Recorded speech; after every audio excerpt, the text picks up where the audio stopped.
Well, based on those temperatures, we're hoping the worst of winter is behind us. And spring is going to begin in a couple of weeks, Sunday, March 20th. So most of us are now just starting to think about turning off the heat. But we're also thinking about turning on the air conditioner before too long. Fortunately, Leighan Edwards is Operations Manager at Ancae Incorporated Heating and Cooling and is with us today to talk a little bit about the differences if you're looking to have refrigerated air conditioning versus the swamp coolers.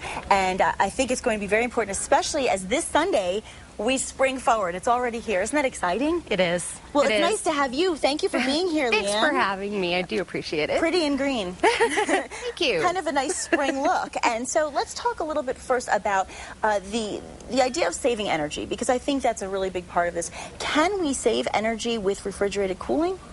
Well, you know, saving energy or going green. It's so many people nowadays are concerned about saving our energy and going green and what can we do to be more efficient in our homes. Exactly. And what we're seeing in Albuquerque, especially, 10 years ago, swamp coolers were the thing. So, but now what we're seeing is our humidity is rising a little bit here, and our swamp coolers just don't work as well. So a lot of people are making that switch to refrigerated air, and you do have a little bit more control over your refrigerated air versus a swamp cooler. It's not just an on-off switch. You can control your temperatures in your home.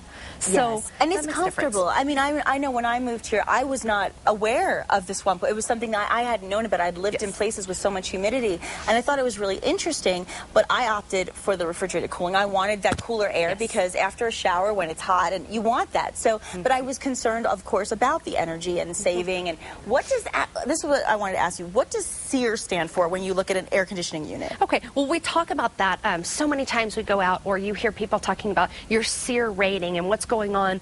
What does that mean? Right, exactly. Well, SEER actually stands for Seasonal Energy Efficiency Rating. So what that is, it's the amount of energy or the efficiency of your unit. So how much energy it's taking to run your air conditioning unit. Okay, now does that affect the price of your, I would imagine, of your electric bills as well? Well, the higher the SEER rating, the more efficient the unit is. Okay. So standard, lowest you can go here, Albuquerque, New Mexico, is 13. Okay. The highest. That's the standard? That's what you get when you buy a new construction home, is a 13 SEER.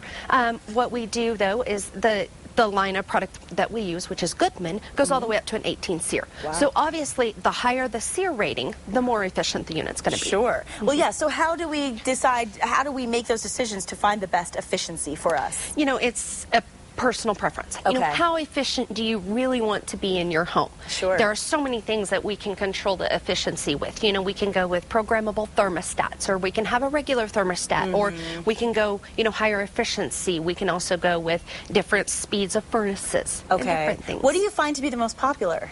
Is there something more popular than anything else? Right now, I wouldn't say most popular, but what we see most people going is about the middle of the line. And that's a 16 SEER, which is a very efficient unit. 16 SEER. Okay, 16 SEER rated air conditioner, which right now there are the tax rebates. Not like last year's tax rebates, but with a 16 SEER unit, they're still giving a federal tax credit. Are they? So See, that's good. Nice. Yeah, we've been talking a lot about that, and don't forget April 15th is just around the corner. Oh my gosh. I know. We have to all deal with that. But that's a great point, because I don't think a lot of people are even aware of that. I wouldn't have even known. It is. Compared to last year's, in 2010, we had a $1,500 tax rebate, which was great. This year, it's a little bit smaller, but it's still something. It's still money off your taxes at the end of the year. Absolutely. Now, the other thing I wanted to ask you is about how does the variable speed unit affect the efficiency of the air conditioning units? Well, you've got, basically it is what it says. It's a variable speed. Okay. So what happens is you want to match your say you have a 4-ton condenser. You want to match that to the motor of your furnace, okay? So what a variable speed furnace does, basically, because your motor's in your furnace, is when your air conditioning unit shuts off, okay? It's not calling for any air right now. What that variable speed does is it drops down to about 56% running. So it's still running. Okay. So what it's doing is it's circulating all that air in your home.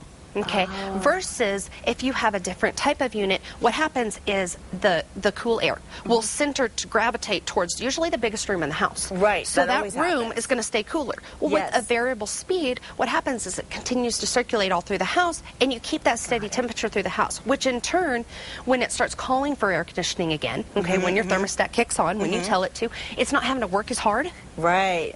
To circulate through the And that's whole actually house. probably the more favorable choice. You know, it's a lot. You would be surprised. I don't see it used as much. I think the more that we talk about it, the more people will be interested in it. But it really is a good way to kind of, you know, keep that steady temperature in your house. Well, this is helpful information, and like I said, as the season is approaching, this is what we need to know. And if you have any heating, cooling, or plumbing needs, you can contact Ancae. Here is the information right on your screen, 888-9717. Leighan, thank you so much for coming in this morning. Sure. And just ask for Leighan Edwards. She knows it all. And we appreciate you being here. Stay cool this season. Thank you. And now let's check in with Michael in the kitchen.